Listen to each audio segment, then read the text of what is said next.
Bonjour à toutes et à tous. Durant cette formation doctorale, je vais vous accompagner sur l'utilisation du logiciel ANSYS. Nous verrons comment aborder un problème de calcul numérique de manière structurée, depuis la construction de la géométrie jusqu'à l'analyse et la validation des résultats. À travers des exemples progressifs, cette formation vise à vous fournir les bases méthodologiques nécessaires pour utiliser ANSYS de manière rigoureuse dans un contexte de recherche. Notre présentation suivra le plan suivant. Nous commencerons par un rappel du principe de la méthode des éléments finis, qui constitue le fondement mathématique de tous nos calculs. Ensuite, nous présenterons le logiciel ANSYS en donnant une vue d'ensemble de ses fonctionnalités et de son domaine d'application. Nous passerons ensuite au premier pas sur l'interface ANSYS Workbench afin de comprendre l'organisation générale de l'environnement de travail. Après, nous détaillerons l'interface utilisateur en mettant l'accent sur les principaux modules et outils nécessaires à la réalisation d'une analyse.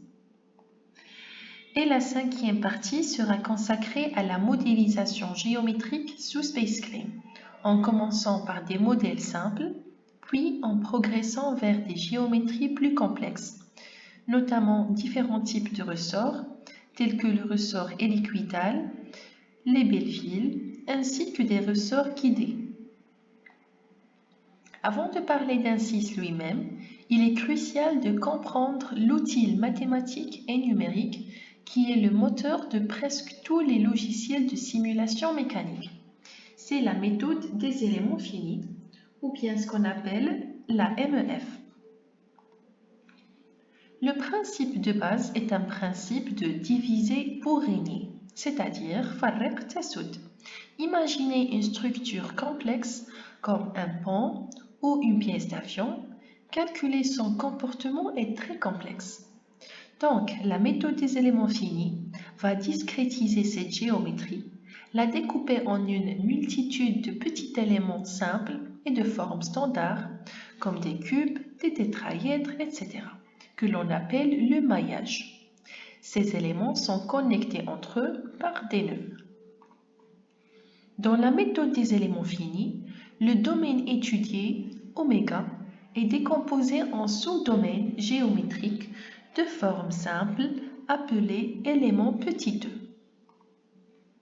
Sur chacun de ces petits éléments, il est beaucoup plus facile d'appliquer les équations fondamentales de la physique, qui sont ensuite assemblées pour prédire le comportement global de la structure, grâce à des logiciels spécialisés comme COMSOL, Abacus ou encore ANSYS. Découvrons maintenant la puissance de ce logiciel industriel ANSYS. ANSYS est un développeur et fournisseur majeur de logiciels de simulation numérique, fondé en 1970 en Pennsylvanie. Il se positionne comme un outil complet pour l'ingénieur, couvrant tous les types d'analyse structurelle, depuis les calculs statiques basiques jusqu'à la gestion complexe des non-linéarités. Sur un marché concurrentiel, il coexiste avec des solutions robustes comme Simulia, COMSOL, Alter, etc. Aussi, ANSYS assure une compatibilité étendue avec les principaux logiciels de conception comme CATIA, SolidWorks et SpaceClaim, ce qui permet un travail collaboratif efficace. Maintenant, pour utiliser le logiciel ANSYS, il existe deux environnements principaux. Premièrement, il y a l'environnement historique appelé ANSYS Mechanical APDL, c'est-à-dire ANSYS Parametric Design Language. C'est l'interface classique et d'origine qui fonctionne avec des commandes textuelles. Elle est très puissante pour les utilisateurs expérimentés et compétents. Deuxièmement, il y a l'environnement moderne appelé ANSYS Workbench. C'est l'interface graphique la plus utilisée aujourd'hui. Elle est beaucoup plus intuitive et visuelle. La plateforme est donc chargée de convertir les requêtes entrées par l'utilisateur en code ANSYS avant de lancer la résolution. Et c'est l'environnement ANSYS Workbench que nous allons utiliser par la suite. Maintenant, on passe à la découverte de l'interface ANSYS Workbench et aux premières étapes de configuration d'un projet de simulation. L'interface graphique d'ANSYS Workbench peut être divisée en 4 parties distinctes. En haut, vous avez la barre d'outils avec des outils standards de logiciels permettant de faire des actions de base comme sauvegarder, ouvrir le projet, importer le projet, etc. C'est là aussi qu'on pourrait gérer les options de tous les produits ANSYS, comme par exemple choisir le système d'unité de vos simulations numériques ou créer le système d'unité pour le personnaliser. À gauche, il y a la boîte à outils Toolbox qui contient toutes les applications et les produits ANSYS selon la licence dont vous disposez. Au centre, vous avez la fenêtre de projet qui correspond à une feuille blanche où vous construisez votre projet, gérez toutes vos simulations en les connectant et en les organisant de manière personnelle. Et la fenêtre des propriétés vous permet de configurer chaque élément sélectionné. On va voir tout ça en détail par la suite, ok? Dans la boîte à outils que je vous ai présentée précédemment, il y a des analyses types déjà préprogrammées par ANSYS. Dans la fenêtre ANSYS d'analyse, ou bien la fenêtre système d'analyse plutôt. Nous avons par exemple ici une analyse modale, l'analyse structurale, l'analyse thermique, etc. Je vais sélectionner par exemple l'analyse structurale. Donc, je vais la faire glisser sur la page projet et nous voyons apparaître une boîte comportant toutes les étapes nécessaires à la réalisation d'une analyse. Vous pouvez ici remarquer un système d'icônes présent en bout de chaque étape. En fait, cela correspond au statut de votre étape. On parle alors des états de la cellule qui peut changer en réponse d'une modification apportée au projet. À chaque fois que vous avez une coche verte, cela signifiera que votre étape est validée et vous pouvez alors passer à l'étape suivante. Il y a le point d'interrogation bleu sur les autres lignes, indique des étapes non réalisées. On trouve également d'autres icônes typiques, comme par exemple la flèche de rafraîchissement, signale que des modifications ont été détectées et nécessitent alors une action de mise à jour. On trouve aussi l'éclair, symbole de mise à jour, qui indique qu'une opération de recalcul ou de mise à jour est demandée. Dans les données techniques, la première étape, il s'agira de définir le matériau ou les matériaux des structures qui sont présentes dans notre modèle. Donc, je double-clique sur les données techniques ou bien Engineering Data in English et je vois apparaître un nouvel onglet juste à côté de l'onglet Projet que nous avions. Au centre de cet onglet, vous avez une fenêtre qui normalement listera tous les matériaux que vous utilisez par la suite dans votre modèle numérique. Ici, par défaut, l'acier standard est déjà présent. D'où la coche verte qui est présente ici dans votre boîte d'analyse. Par défaut, ANSYS, si vous n'avez pas de matériaux, se permettra de prendre de l'acier standard. À partir de là, vous pouvez soit choisir un matériau à partir des bibliothèques proposées par ANSYS, soit créer votre matériau vous-même. Pour choisir un matériau à partir des bibliothèques proposées par ANSYS, vous allez à Source des données techniques ou bien Engineering Data Sources.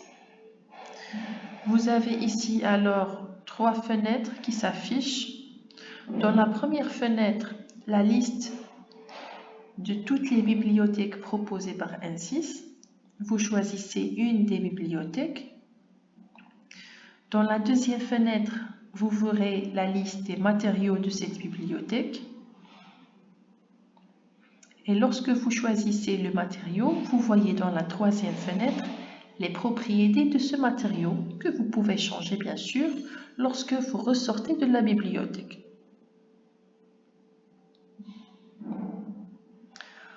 Autre possibilité, c'est de créer son propre matériau.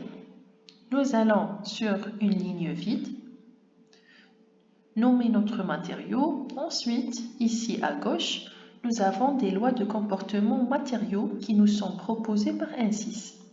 Par exemple, je veux une loi de comportement pour les alliages à mémoire de forme. Donc, je clique sur Shape Memory Alloy Super Elasticity. Je la fais glisser. Et là, ici, j'ai tout ce qu'il faut pour compléter les propriétés matériaux.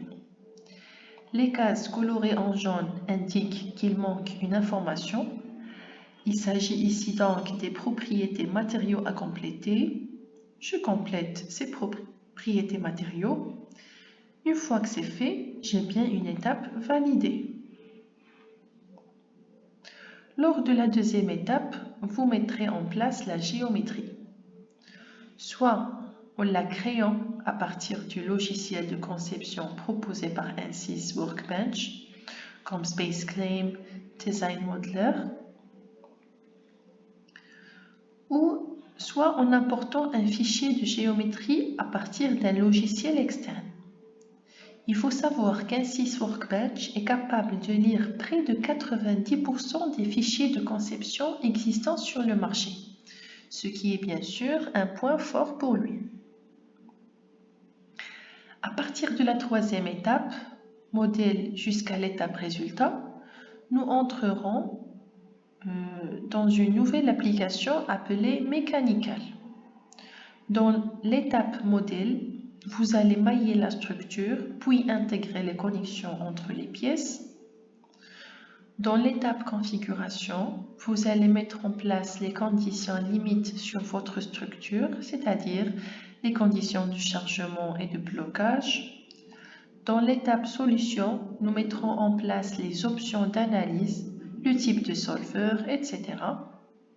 Et enfin, dans l'étape résultat, on pourrait s'arrêter au résultat, les visualiser en temps réel et pouvoir décider la validation ou non de votre structure. Cette boîte d'analyse est déjà bien organisée et complète pour réaliser votre projet. Mais vous avez la possibilité de personnaliser votre organisation si vous souhaitez, en choisissant les applications seules dans la fenêtre Système de composants. Par exemple, ici, je peux choisir d'importer d'abord la géométrie, puis ensuite faire mon analyse. J'ai alors ici une boîte de géométrie qui s'affiche seule. Et ensuite, j'ai une liaison qui se fait avec la boîte d'analyse.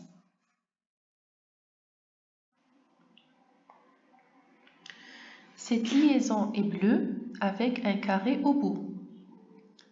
Elle signifie que les données qui seront entrées dans la boîte géométrie seront intégralement dupliquées dans la boîte d'analyse. Passons maintenant à la présentation de l'interface utilisateur. Nous sommes ici sur l'interface de Mechanical. Elle peut se diviser en 5 parties distinctes. Tout d'abord, la partie la plus visible est la fenêtre centrale, où nous visualiserons le modèle numérique. Nous avons ensuite à gauche l'arborescence qui liste toutes les étapes de l'analyse et leur statut, à commencer par la géométrie, où nous retrouverons tous les corps de notre modèle. Puis, la branche matériaux nous présente les matériaux à affecter pour nos corps. Ici, par exemple, on a le nickel-titane. Puis, on a la branche système de coordonnées, va nous présenter tous les systèmes de coordonnées utilisés pour le modèle. Donc, par défaut, le système de coordonnées global est présent, mais nous pouvons très bien ajouter d'autres systèmes de coordonnées locaux. Arrive enfin la branche de maillage, où nous pourrons définir des méthodes de maillage ou des dimensionnements sur des corps pour finalement modéliser la structure en éléments finis. Nous avons ensuite la branche structure statique, où nous allons mettre en place les conditions limites sur notre modèle. Donc les conditions de chargement et les conditions de blocage de la pièce.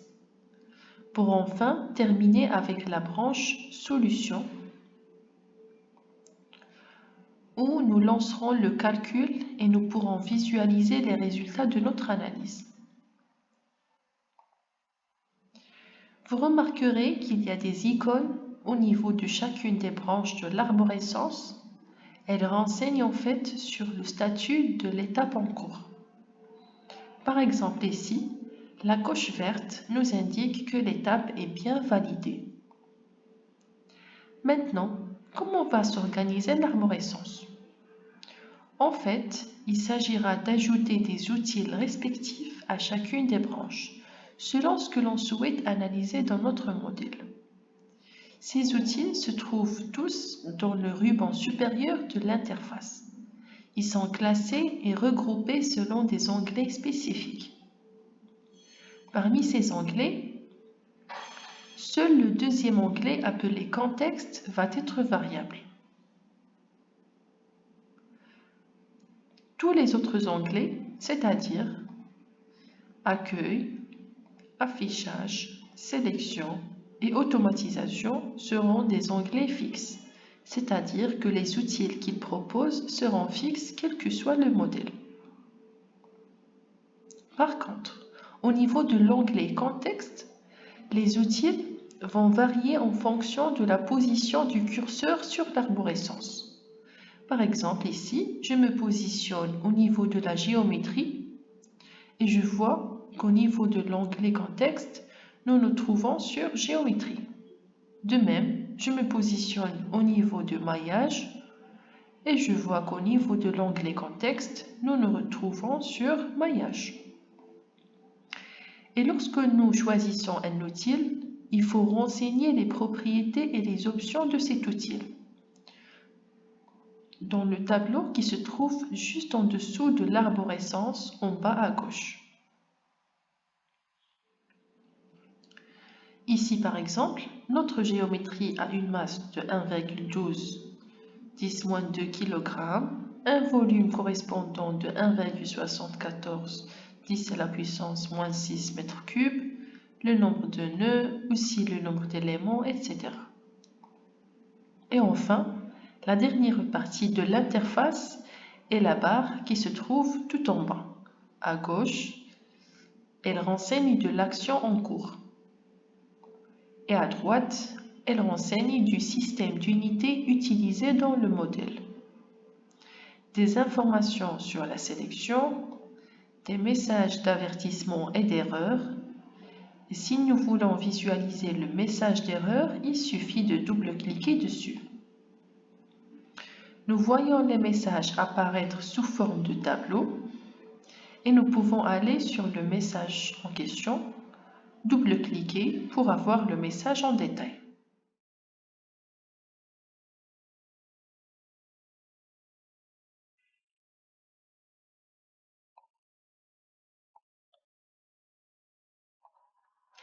Lorsque le calcul est terminé, nous pouvons visualiser les valeurs de résultats sous la forme de graphes et de tableaux, juste en dessous de la fenêtre graphique. Et nous pouvons également jouer une animation pour voir le comportement de la structure. Arrivé maintenant à la 5e partie, nous allons passer à la pratique. Je vous invite donc à ouvrir un site sur vos ordinateurs car cette partie se déroulera sous forme de travaux pratiques. Nous allons travailler sur différents